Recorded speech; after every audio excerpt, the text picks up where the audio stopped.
ہمارے رب العالمین آیت نمبر 179 میں سورہ عمران میں پارہ نمبر 6 میں فرماتے ہیں ما کان اللہ لیذر المؤمنین علی ما انتم علیہ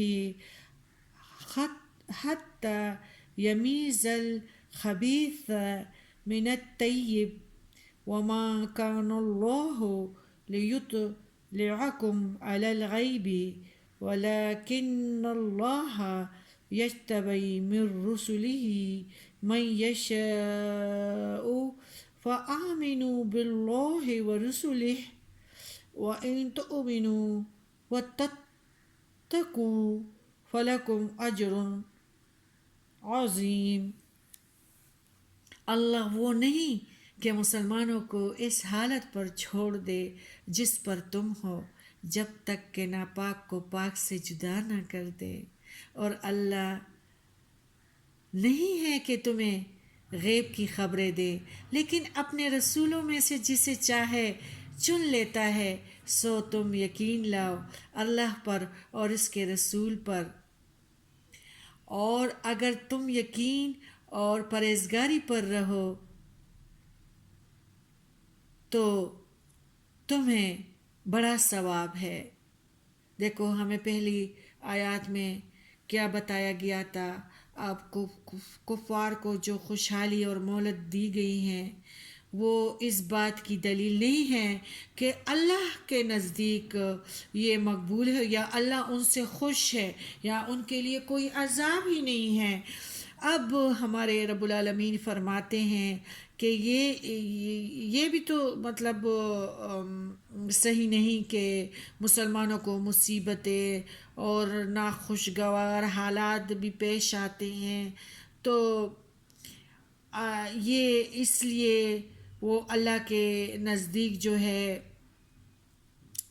ناپسندیدہ لوگوں میں سے ہے نہیں۔ اصل بات یہ ہے کہ اللہ مسلمانوں کو ہمیشہ اس حالت پر نہیں رکھنا چاہتا جس پر وہ اب تک رہے۔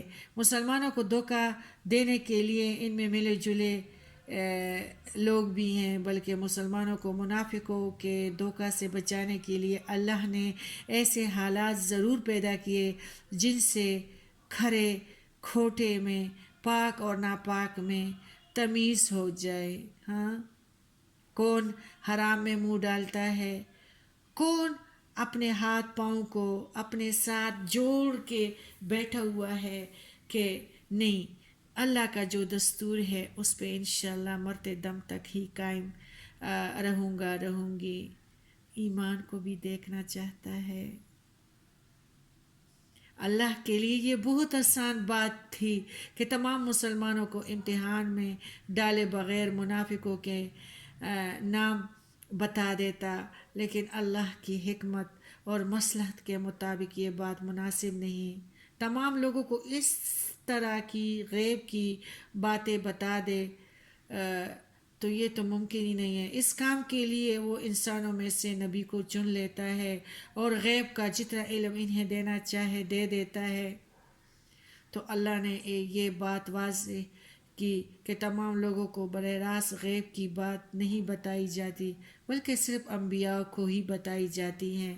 تمام کام صرف یہ ہے، تم لوگوں کا کام صرف یہ ہے کہ اللہ اور رسول اللہ صلی اللہ علیہ وآلہ وسلم کی باتوں پر یقین رکھو، صبر کرو۔ اللہ تعالیٰ صبر کرنے والوں کو پسند کرتا ہے۔ پرہیزگاری کی زندگی اختیار کرو، ہر وقت صبر زور لاؤ اور نفس کے خلاف جہاد کرو۔ اگر یہ کر لیا تو سمجھ لو کہ سب کچھ حاصل کر لیا،